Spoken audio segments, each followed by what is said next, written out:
Hi, this is Matthew Almeida, and once again, welcome to my channel. As I told in my last video that I will make an exclusive video on St. Francis Xavier. A lot of things are being said about him, his involvement with the Inquisition, and what type of person he was. I think in some of my videos I've mentioned that he was fighting for the rights of Goans also and the miracles. But today in this video, let us go into the details of it. To begin with, let us have a short look at the person that he was on his life. His story, his conversion story is very famous, but for those who don't know, St. Francis Xavier was born in a noble family. Uh, he was part of the warriors, so to say. His father was also part of the army of, of his area. Now, what happened is they were defeated and they had to lose their castle or the place they were staying in. However, St. Francis Xavier had this desire to become a very famous person, to become a rich person and regain that property, regain that castle which belongs to his father. And therefore, for studies, he comes to Paris, where he meets St. Ignatius of Loyola, who was also a soldier.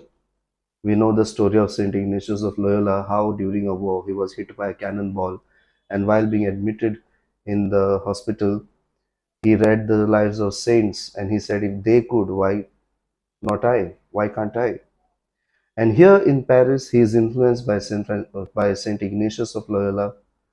He influences Saint Francis Xavier in such a way, every time telling him, what does it profit a man if he gains the whole world but suffers the loss of his soul? And then finally, after a lot of persuasion, lot of advices, Saint Francis Xavier finally listens to Saint Ignatius of Loyola and does the spiritual exercises with him. He changes his life, he dedicates his life to God, he falls in love with Christ so much, he wants to go far and wide and preach Jesus. Now, Saint Ignatius of Loyola, along with Saint Francis Xavier and other companions, found the Society of Jesus, what we know as the Jesuit Society, and he wanted to come to India, but Ignatius of Loyola was not ready to send him. He was sending somebody else, but that person fell sick, and then he had to send Saint Francis Xavier. Now, Saint Xavier, when he was coming to India, he was a representative of the King of Portugal and also as the representative of the Pope, what we know as the nuncio or the papal nuncio, the messenger of the Pope to Goa. He had this privilege. It's not a simple post, it's a very, very high post. It's a very, very high position, a privilege. When he came to Goa, he could have enjoyed those privileges, staying in a palace, a room, do all the work like a king or a prince, command the people, but he chose simple life. When he came to Goa, he served in a hospital, a leper hospital. He served the lepers there. He worked with those people who were hungry, gave them food. And of course, he was doing preaching. Now, this is a short thing. What is his involvement in the Goa Inquisition?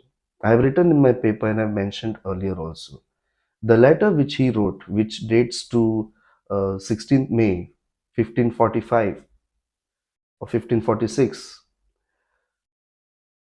he writes this letter from Amboina, which is an island of Indonesia, in the present day. In those days, those whole area was called India. For the Portuguese, even for the British, those full areas were Indian areas, or they were called India. Later on, we have the countries. The name Indonesia itself means islands of India. So this letter is written from there. There are many letters that he wrote from Goa before this and after this as well. Now, this particular letter is found in the collection of Silva de Rego. I found it very difficult to access it. Somehow I got it from the archives in Australia, and that is the one I'm sharing with you. In fact, the collection of letters of Saint Xavier from Silva de Rego's book. Now, it is written in that particular year itself, and that is the only letter where Xavier mentions Inquisition, the need of the Inquisition. So he says that, and my your majesty, the most urgent need here in India is the institution of the holy office of the Inquisition. These are the words only. These are the only words. And he writes there afterwards, because there are a lot of Jews and Muslims or the Mohammedans on the fortress. Now we need to analyze this. Goa is not a fortress. So what was he talking about? He was actually talking about the fortress of the island of Amboina. And he does not mention in this land anything about Hindus, nor does he use the word heathens or pagans or the idolaters, which were the terms that were used to denote them. These are not used here in this letter. That means the reason of him asking the Inquisition was not the Hindus. They were neither the cause nor the subject of it. However, a lot of people raise question of whether he only wrote it or somebody else wrote it. Was it written later on? Means manipulation of the letters that were written by Saint Xavier. But let us say Silva de Rego is a very good historian, so there couldn't be manipulation. That's the credibility that we attribute to him. However, did St. Francis Xavier mean by the Inquisition killing and murdering those people? That also we need to ask ourselves. Was he aware that these people would be killed or murdered, or what type of punishments would be given to them? So there are a lot of things in this. But the thing is, the Inquisition was instituted in 1516 Goa. He died in 1552. So it is 8 years after his death that the Inquisition was established, and that also 12 years after he wrote the letter, after he wrote this particular letter. That means Inquisition never happened during the lifetime of St. Francis Xavier. In fact, he was not here for a very long time in Goa. He would go, come back, again go somewhere else and come back. So that was his itinerary. So first thing is, he is not responsible for the Inquisition. It never happened in his lifetime, nor did he meant the Hindus as such to be the subject of Inquisition. In fact, the Muslims and Jews have more right to claim that they are the victims of it and, like, demand responsibility from whoever. However, not them. The second reason is whether he did anything against the Hindus, and it is not true. He never did that. Uh, there is a particular letter. I'm putting the date of which letter it is on the screen. He writes so beautifully about a Hindu Brahmin, a very learned man, and he asks the king to fight the case in his favor, to put the case in this person's favor. He in fact requests and pleads before the king on behalf of this Hindu Brahmin. Of course, he criticized the Brahmin many times for the hypocrisy, for the way they were looting the people and cheating the people in the name of religion and God, taking things from them. But he did not do it just because they belonged to a particular religion. If someone was good, he appreciated it. For example, when he went to Japan, just because they are not Christians, he did not criticize them. In fact, he highly appreciated the Japanese people, calling them a very well civilized society. So you see, he did not just target anyone or did not have hatred against anyone just because they believe in any religion. In fact, he did not have hatred.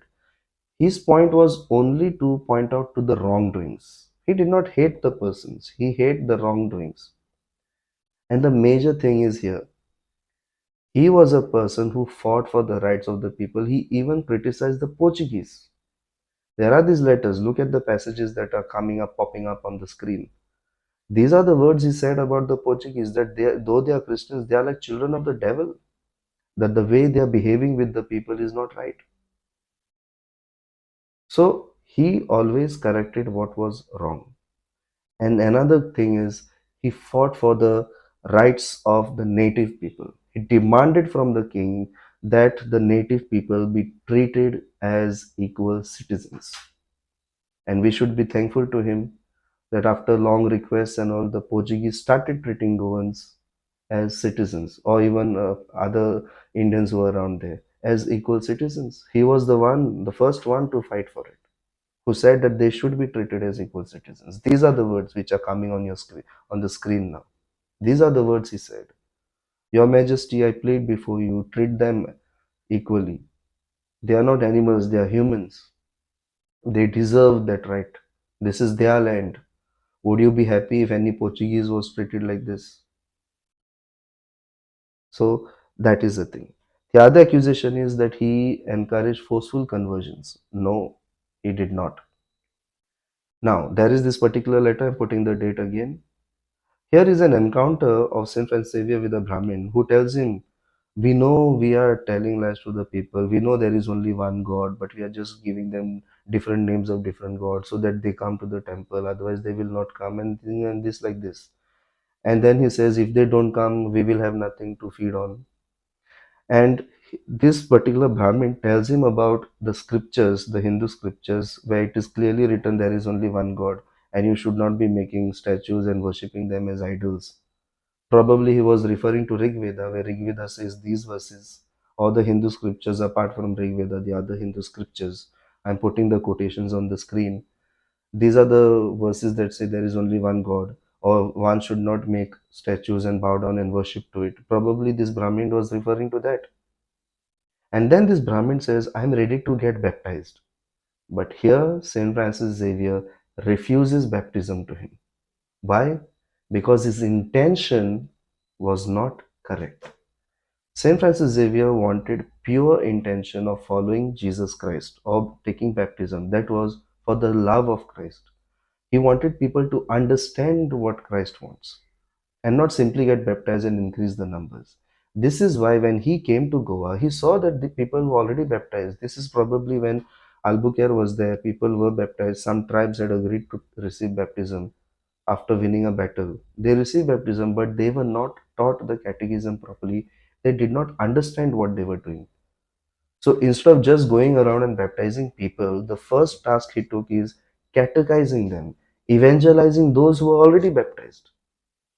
So teaching them the proper things, teaching them about the faith, what it is, why you believe it, what Jesus said, his teachings, how they should be living, how they should be behaving. So he wanted people to understand and then accept, and not just dump the faith on them or just dump the religion on them. No. Another thing, if he was into forceful conversions, as I told you, he was a representative of the king and the pope. He could have just taken soldiers and army and just went on conquering, just went on baptizing people and imprisoned them. There was no need for him to travel around. There was no need for him to go like a poor person in Japan and then dress like a nobleman in Japan. There was no need for him to go have a diplomatic dialogue with the king of Japan and then ask his permission to evangelize or preach in his kingdom.